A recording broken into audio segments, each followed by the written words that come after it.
ஒரு வருஷத்துக்கு முன்னாடி க்ளோஸ் பண்ணியிருந்தாலும், ஏன்னா அரசு ஒரு ஒரு இயற்கை வளங்களை கொள்ளையடித்தவர்கள், திருடினவர்கள் யாராக இருந்தாலும் அவங்க வந்து தப்பிக்க கூடாது.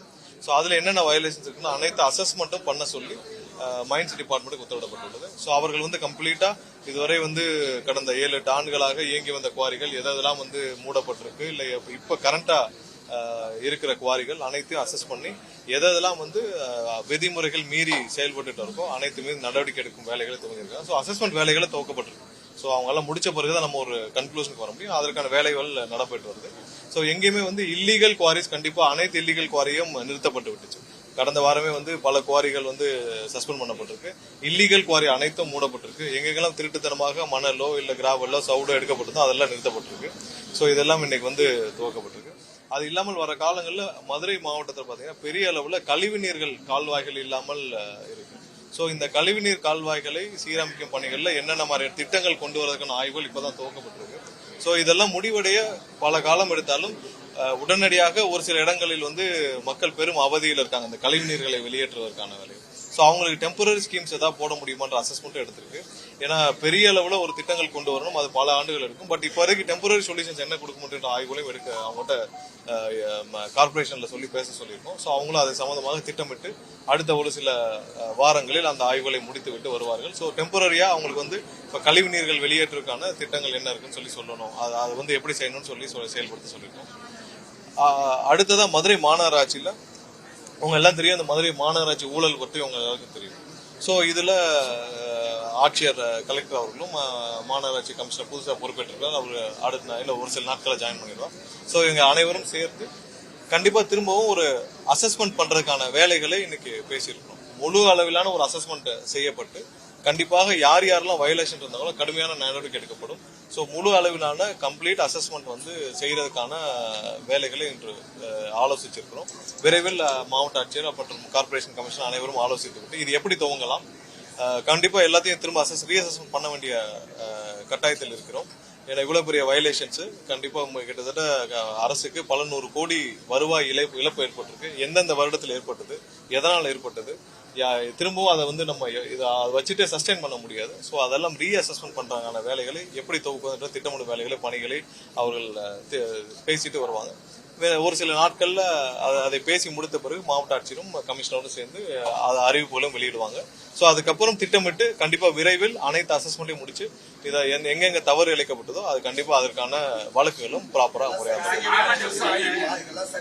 எதற்குமே ஒரே நிமிஷம் எதற்குமே இல்ல எப்படி திட்டம், அதாவது இப்ப கார்பரேஷன் அசஸ்மெண்ட்டை என்னென்ன மாதிரியான திட்டங்களை, அதாவது எவ்வளவு மாதங்களுக்குள்ள முடிக்கணும், எவ்வளவு வயலேஷன்ஸ் நம்ம கண்டுபிடிக்கணும், இல்ல எவ்வளவு அசஸ்மெண்ட் நம்ம கார்பரேட்ல கமர்ஷியல் பில்டிங் எவ்வளவு அசஸ்மெண்ட் இருக்கு, ரெசிடென்சியல் எவ்வளவு இருக்கு, இதெல்லாம் திட்டமிட்டு ப்ராப்பரா அனௌன்ஸ்மெண்ட் பண்ணுவாங்க. இதற்கான பெரிய அளவுல டீம் கன்ஸ்டியூட் பண்றதையும் வந்து மாவட்ட ஆட்சியரும் கார்பரேஷன் கமிஷனர் சேர்ந்து பண்ணுவாங்க. கண்டிப்பா வருஷ கணக்கில் அல்ல, சில மாதங்களில் முடிக்கும் அளவிற்கு தான் இதோடைய திட்டங்கள் இருக்கும்.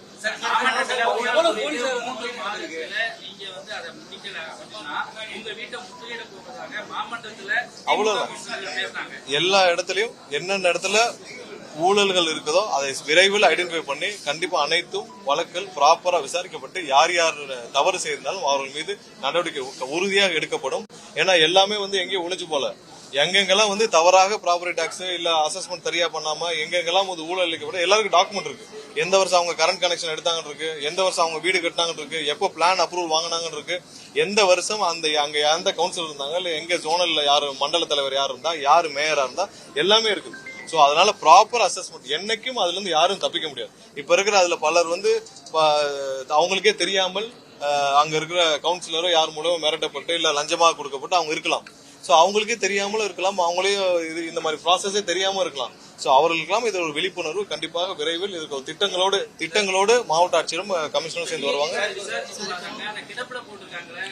இல்ல இப்ப அதற்கான முழு அளவிலான ஒரு திட்டங்கள் கொடுத்து எவ்வளவு நம்ம வயலேஷன் இருக்குன்னு கண்டுபிடிக்கணும். ஃபர்ஸ்ட் அந்த வயலேஷனை கண்டுபிடிக்கிற ப்ராசஸ் சில நாட்களுக்குள்ள கார்பரேஷன் கமிஷன் எல்லாம் சேர்ந்து துவக்கி விடுவார்கள். இதை பண்ண வேண்டிய கட்டாயத்தில் இருக்கிறோம். ஏன்னா அதை செய்யாமல் நம்ம வந்து இவ்வளவு அசஸ்மெண்ட் பண்ணாமல் நம்ம அடுத்த ஸ்டேஜுக்கு போக முடியாது.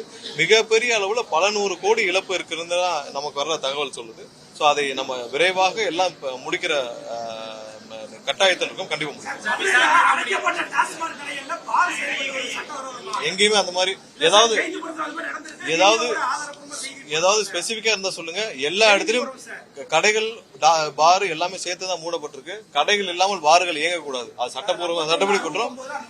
கண்டிப்பா எங்கெங்கெல்லாம் வந்து இல்லீகலா இருக்கோ கண்டிப்பா உடனடியாக அவர் மீது கடுமையான வழக்குகள் பதிவு செய்யறோம்.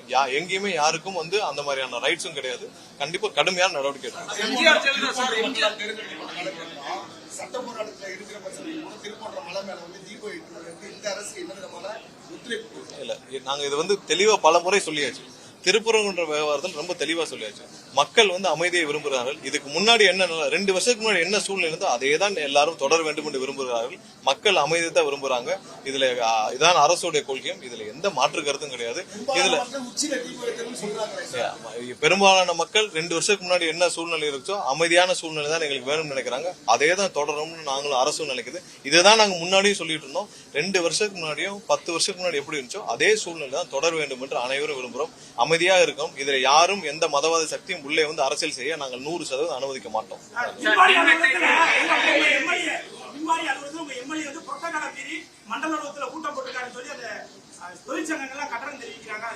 கூட்டங்கள் இல்ல, அங்க போய் அவங்க போய் பேசிட்டு ஆய்வு செஞ்சிருக்காங்க. கூட்டங்கள் இல்ல, வேற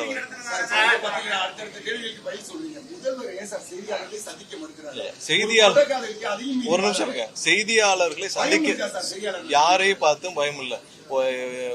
எப்படியோ எவ்வளவோ வச்சு மிரட்டிய திமுக பார்த்து எங்களுடைய முதல்வர் ஒரு நிமிஷம் கூட பயப்படவே இல்லை.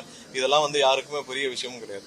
செய்தியாளரை சந்திக்க வேண்டும் என்ற பெஞ்ச் மார்க்கே கிடையாது. ஒரு 7-8 வருஷமா ஒரு சில பேர் அவங்களுடைய சொந்த விளம்பரத்துக்காக அவங்க இருப்பை காட்டுக்கிறதுக்காக ரெகுலரா செய்தியாளர் சந்திப்புன்றது நடந்துச்சு. இந்த செய்தியாளர் சந்திப்புன்றது இந்த 10 வருஷம் மெயின் ஸ்ட்ரீம் மீடியா வந்த பிறகுதானே. மெயின் ஸ்ட்ரீம் மீடியா வரதுக்கு முன்னாடி என்ன இருந்துச்சு? பிரிண்ட் மீடியா தான் இருந்துச்சு. பிரிண்ட் மீடியா இருந்த காலங்கள் என்ன இருக்கு? என்ன பிரஸ் ரிலீஸ் போகுமோ அதான் போகும். இந்த செய்தியாளர் சந்திப்பு ஒரு 7-8 வருஷம் ஒரு சில பேர் வந்து அவங்களோட இருப்பை காட்டிக்கிறதுக்காக ரெகுலரா வந்து பிரஸ் மீட் குடிச்சு ஏதாவது பேசிட்டு போயிட்டு இருந்தாங்க. சோ எப்ப தேவையோ அப்ப சந்திக்கணும். மக்களை சந்திக்கிறார் எங்களுடைய முதல்வர். மக்களை ரெகுலரா சந்திக்கிறார். இப்ப போன வாரம் திருச்சி கூட்டம் நடந்தது. இது மாதிரியான கூட்டங்கள் ரெகுலரா நடக்கும். மக்களிடம் பதில் சொல்ல கடமைப்பட்டுள்ள நாங்கள் எங்களுடைய முதல்வர் கண்டிப்பா மக்களை ரெகுலரா சந்திப்பார். செய்தியாளர் சந்திப்புன்ற பெஞ்ச் மார்க் எங்கேயுமே இல்லை. யாருமே வந்து செய்தியாளர் சந்திச்சாதான் நீங்க அரசு நடத்தணும்லாம் இல்ல, அப்படிலாம் கிடையாது. எப்பயுமே கண்டிப்பாக என்னென்ன மக்களுக்கு தெளிவுபடுத்த வேண்டுமோ அதை அந்தந்த காலத்துல அன்னன்னைக்கு கண்டிப்பாக தெளிவுபடுத்திட்டு வந்துட்டு இருக்கிறார். மெயின் ஸ்ட்ரீம் வந்த பிறகுதானே நீங்க வந்து இந்த பிரஸ் மீட் இதெல்லாம் ரெகுலரா போது செய்தியாளர் சந்திப்பு இருக்கு. கண்டிப்பா செய்தியாளருக்கும் மக்களுக்கு என்ன தெரிவிக்கணுமோ அது ரெகுலரா பிரஸ் ரிலீஸ் வந்து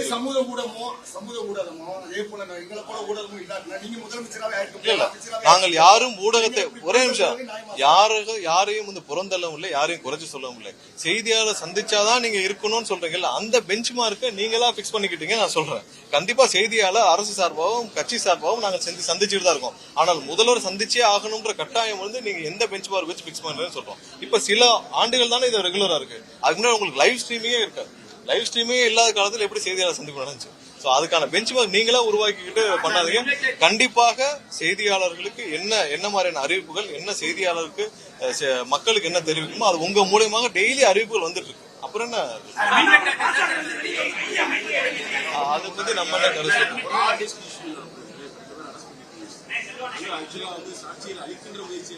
இல்ல. ஹார்ட் டிஸ்க் திருட்டு விவகாரத்துல கண்டிப்பா விசாரணை நல்லபடியாக முடிய வேண்டும் என்றுதான் நாங்களும் காத்துட்டு இருக்கோம். தெளிவாக முடிய வேண்டும். ஏன்னா இதுல நிறைய என்னென்ன டேட்டா காணாமல் போயிட்டு இருக்கு, எதனால நாங்க அதுக்கான அசஸ்மெண்ட் அந்த டிபார்ட்மெண்ட்ல பண்ணிட்டே இருக்காங்க. கண்டிப்பா காவல்துறையும் முழு அளவுல அதுல வந்து விசாரணை நடத்திட்டு வராங்க. முதல்வரும் அது தினந்தோறும் வந்து என்ன மாதிரியான டேட்டா திருடி இருக்குன்னு ஃபாலோ பண்ணிட்டு இருக்காங்க. கண்டிப்பா எல்லாரும் எந்த இடத்துலயும் வந்து யாரும் தப்பிக்க விடக்கூடாது. அந்தந்த ஹார்ட் டிஸ்க்ல இருக்க டேட்டா ஹார்ட் காப்பி ஆச்சுன்னா அதெல்லாம் ரெக்கவர் பண்ற ப்ராசஸ்லயும் இருக்கு. கண்டிப்பா ஒரு சில நாட்கள்ல எந்த டேட்டா மிஸ் ஆச்சுன்னு சொல்ற இதை வந்து நாங்க வேலிடேட் பண்ணிட்டு உங்களுக்கு அறிவிப்போம்.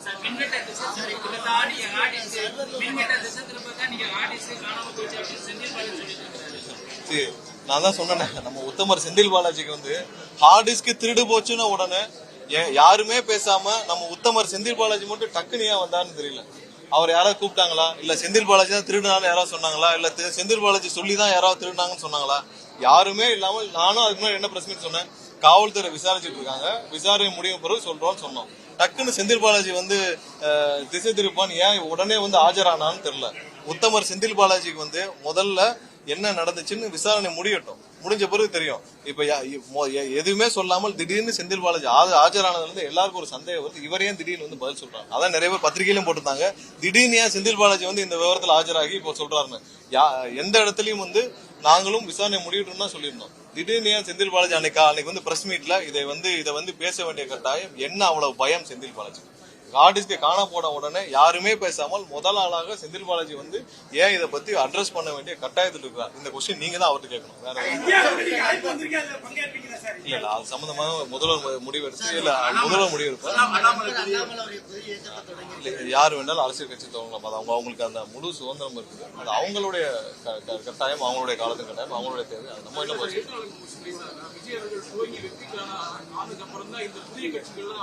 இல்ல யாரு வேணாலும் கட்சி துவங்கலாம். அதுக்கு 100% ஸ்பேஸ் இருக்கு, சுதந்திரம் இருக்கு. சோ அவங்களுடைய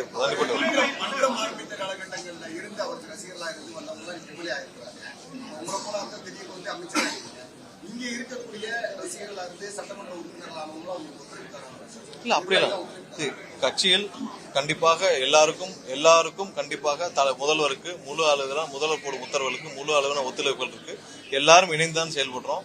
எல்லாரும் ஒரே கட்சியாக ஒன்றாதான் செயல்படுறோம். இதுவரைக்கும் அமைச்சர்களும் பாத்தீங்கன்னா அனைத்து அமைச்சர்களும் எல்லாத்தையும் ஆலோசிச்சு கலந்தாலோசிச்சு எல்லாம் சேர்ந்து அவர்களுக்கு எல்லாரும் சேர்ந்துதான் பண்றோம். கண்டிப்பாக இது ஒரு முழு அளவிலான ஒரு வித்தியாசமான அரசாக இருக்கும், வித்தியாசமான ஒரு கேபினெட்டா இருக்கும். அததான் எல்லாரும் பார்த்து சொல்றாங்க, இப்படி ஒரு அரசாங்கம், இப்படி ஒரு அமைச்சரகம், இப்படி ஒரு கேபினெட் இதுவரைக்கும் யாரும் பார்த்தது இல்லைங்கிறாங்க. கண்டிப்பா எல்லாரும் வித்தியாசமான அட்மினிஸ்ட்ரேஷன் பார்ப்போம். நன்றி.